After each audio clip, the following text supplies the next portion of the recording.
Today I'm going to give you 7 highly effective habits for a healthy home. And I'm not going to tell you to make your bed. You already know that. The first habit for a healthy home is to take your shoes off immediately. Every single person, guest, family member, friend, take your shoes off. I leave this note on the door just to make sure everyone's clear where I stand, but you just never know where these shoes have been. Public bathrooms, grocery stores, department stores, places where they're using toxic chemicals or where they're not cleaning. All I know is that I don't want that inside my house. Number 2, it reduces your shoe clutter. It's just a really simple task that helps your entire family reduce the clutter and the amount of pickup time. And then lastly, it's a very simple task for my 5 and even my 3-year-old to do. So it's teaching responsibility. This is a new addition to our home and it's actually out in the open, which I was hesitant to do, but it's made such a big difference because we walk through the door, we wipe our feet on the mat, we turn around immediately and we put our shoes in. It's not a huge space, so when all 4 of us walk in, it gives us a little bit more breathing room instead of trying to all put our shoes in this hall closet right here. It's really worked well for our family, and like I said, it's a very simple task to keep your home clean and tidy. Welcome to my bathroom. This is tip number 2. I'm gonna say this, and it's just gonna go along with the entire video, that the health of the people in the home, the energy levels, the patience, the amount of love that goes around, the amount that you can give out and serve, it really has to do, it's just all intertwined, okay? And so this supports the mental and the physical health of the people in our home, and that is detox baths. We use magnesium flakes, Epsom salts, and baking soda. I switch around the amounts that I put in the bath depending on what is needed. For instance, by the way, I'm not a doctor. I'm just a well-researched mama who has needed solutions for some of these things. So I encourage you to do your own research. I'll link some things below, but do your own reading because I'm not the expert. I'm just a mom. So if someone is struggling more so with calming down or sleeping well, or they're just really antsy, I amp up the magnesium. It's a very, very potent and helpful mineral for the body to support like calm and peace, and there's a lot more science behind it. That's just the simplest I could give. And then when someone's struggling physically, like with a sickness, or we just had x-rays at the dentist or something like that, we do baking soda and Epsom salts to support the detoxification pathways and support immunity and just overall lowering the inflammation. Those are the ways that I use it. We probably use this daily. I mean, my kids use it a ton. I use it a lot. My husband, more than any of us. He loves his detox relaxation baths. I don't blame him. I really don't blame him. The third healthy home habit that's highly effective for everybody in the home is paying attention to your air quality. And I phrase it this way because for years I felt like I was failing and I couldn't do enough because I couldn't afford the fancy air purifiers. And so I'm not going to sit here and say you need a really expensive air purifier. Here are a few things that would really help protect your air quality. I have a very asthmatic child, and so I pay really close attention to this. I open windows all the time. Summer, fall, winter, spring, all of the above. I'm always opening windows. First, I want him to get acclimated to every weather change, and I really think it helps. And it just freshens out the dead air inside and gets it out. Second, I do have an air purifier that I worked with a company for a few years ago, so I was able to afford it. I really like this company, and we have one for our entire apartment. Third has to do with laundry, because there can be a lot of irritants and toxic chemicals, specifically fragrances, in your laundry detergent and or dryer sheets. So I steer clear of those too. So I use Branch Basics. I use their laundry detergent, I use their oxygen boost. I also use their wool dryer balls instead of dryer sheets. Just a few things that help support air quality. Again, if you can't afford things, don't worry. Just keep refreshing your air with pure air that's outside. Before I start my next one, I wanted to give Lana from Girl Teach Me a little shout out. We actually joined teams and did this video together. So if you guys are watching another healthy home habits video, I'll link her channel down below. You should definitely go check her out. She's a wonderful soul. She's actually one of my very close friends. What she does for me when I watch her videos and when I talk to her in real life is just supports me on my journey throughout womanhood and motherhood and wifehood. She just is a wealth of knowledge. She's very wise. She has a ton of experience, and that's what you guys are gonna get out of her channel. Her videos are something that I look forward to, and I always just enjoy what I'm learning from her 24/7, so go check her out. Now we're getting into number 4, which has nothing to do with cleaning products or making your bed or opening your windows, but it has to do with maintaining a healthy home. I think a healthy home is products. I think it's the way you treat the people in your home, the relationships that are built, the conflict that is resolved, and it's for this reason that number 4 is to expect failure. Expect failure from yourself as a mom. Expect failure from your kids who are learning and have developing brains and are just not perfect as much as we want them to be. Expect failure from your husband. I just find that I am always in a healthier place as the mom, as the homemaker, when I am okay when things crash, when glasses break, when there are bad attitudes, when something is said that hurts my feelings, because I'm expecting it rather than expecting perfection. And you guys know I don't like being put in a box, so when I'm talking about healthy home habits, that's totally part of it. And you guys just don't hear me saying that I figured this out, because that is far from the truth. I am still learning this lesson every single day. And so I just wanted to share it with you so we could both learn it together and start rebuilding homes that aren't based on perfection, but rather based on learning and growing and staying curious. Okay, number 5. This has to do with food. It's like the overarching theme that we use in our home is nutrient-dense food.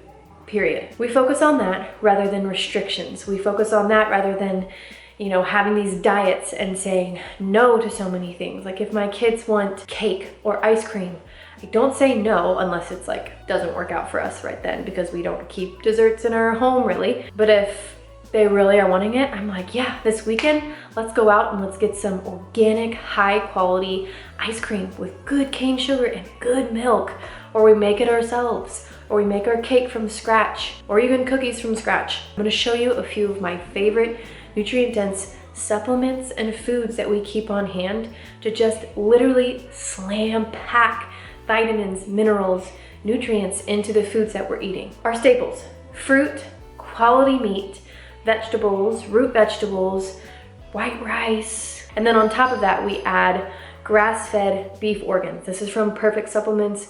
My kids chew this. They love the taste of this. Let me read what's in it and you'll be shocked. It's so crazy how instinctual they are. Of course that tastes good to kids. This tasted good to people hundreds of years ago. I can't chew it. It's just not something I'm used to. I swallow it every day, but grass-fed liver, grass-fed heart, grass-fed kidney, pancreas, spleen, and thymus. So nutrient dense and supports like. So all these organs are getting nutrient boosts while they're eating it from high quality grass-fed cows. Amazing. This stuff is amazing. While I'm on the subject of amazing, Master Mineral Drink by Mitigate Stress. This is a little it honestly tastes like carbonated something or another. We put it in cranberry juice, grapefruit juice, lemon water, any type of juice. It has magnesium bicarbonate, potassium bicarbonate, and sodium bicarbonate in it, and it just replenishes your mineral stores. When you're stressed, when you don't sleep well, when you have a really busy day, when you're doing a lot, your mineral stores are the first thing to go. Your body uses those to survive and to maintain the energy that you need to maintain. And we mothers need a lot of that. So do your own research. Don't take my word for this. It's not medical advice, but this stuff just helps. Another nutrient dense thing, I know you guys are seeing this all the time, but I'm still using it multiple times a day. Grass-fed collagen. We put it in our popsicles, our oatmeal, our smoothies, our soups. Sometimes the banana chocolate chip muffins we make, collagen in almost every time. I don't know why I said sometimes. Every time. Build human cartilage, assist digestion, support joint health, improve hair, skin, and nail quality. So many good things in here. Last nutrient dense item, that's something I always have on hand, it's always on my grocery list, is organic coconut milk. We put this in oatmeal, in smoothies. I put it in chili sometimes. There are no additives, no fillers, no guar gums, nutrient packed. That's what I'm going for. And I wanted to give you guys a plethora of options because they're all different price points. And I want you to know that you're not doing anything bad if you can't afford them. I've gone through a lot of years and a lot of life where I can't afford this. And sometimes, like last month, I couldn't afford to get everything that I normally get. And that's okay. Just focus on your meats and your fruits and your vegetables. I never want to make people feel like they're less or they're not doing a good job if they don't have this. But you guys ask all the time what supplements I take and what we use in our home for multivitamins. Like, this is our multivitamin. That is it. It is so much more absorbable and real than any other multivitamin that we can find on the shelf. But that's all. I can talk forever on this subject. So thanks for staying for that whole thing. On to the next one. Number 6 is to put your kitchen to bed every single night. When I think of healthy home, I think of slow mornings, calm mornings, peaceful mornings with candles. And I will tell you that on the days, on the nights where we don't put our kitchen to bed, the following day is a little bit more chaotic. It's a little bit more stressful. I always feel behind. And I'm someone who always says a healthy, a decluttered, and an organized home supports the entire family. So that's why I'm so keen on putting the kitchen to bed. And even making it a beautiful process instead of the last chore of the day, let's just get it done. Light some candles, put on some beautiful music, put your apron on even if you need to, and make it this romanticized, beautiful thing that you can look and say, look at the work that we've done in this kitchen. Look at the mouths that we've fed. Let's do it again tomorrow. I'm grateful for what I have. Just taking care of it on a whole nother level. I haven't done that my whole life, and when I started doing that, it became actually pretty enjoyable for me. So I encourage you guys to make it a peaceful ritual for you and to set your family up for success by putting your kitchen to bed the night before. The last one, I don't even think I need to explain myself here, but number 7 is to declutter your living space. I think excess and clutter, it speaks to us. It screams stress to us. It screams, you need to do this after you finish this. You need to put this away after you finish putting that away. And taking those extra narratives out of the equation and giving yourself more time and energy to focus on the things that matter. Like even the fact that I have energy and time at the end of the night to light a candle and to turn on music. I had to work for that. I had to declutter. I had to make it easier to clean my home and to make room for the things that matter, truly, in order to live a more harmonized life. I'm not gonna sit here and say life is harmonized all the time. I have friends and family who watch this and they're gonna laugh at me saying, you had a hard week last week, and I did. But I still did these routines and I still made sure that I didn't bring excess into my house, because I know that amidst chaos, that amidst good times, having a simplified home is what allows me to pay attention to what I want to pay attention to and what needs attention. Our culture tells us the complete opposite, that we need more on our plate. We need to buy this to make ourselves happier or to make other people think we look better or are more respected. But as someone who grew up in the United States, and I have to say this because I know not all of you are from the United States, excess is everywhere here and you really have to walk the other way. So I'm encouraging you guys to simplify, to get rid of things that don't bring you joy, that ruin the peace, that steal your time, steal your money, and choose to live simply. That's the end of my 7 highly effective healthy home habits. I'm different, you guys. I will always be different. I don't like being put in a box. That's why, at least I hope, my tips are some that you've never heard before. If you enjoyed this video, please stay a while, because I've got more out of the box stuff for you coming up in these next few months. And I just appreciate you being here. I'll see you all soon.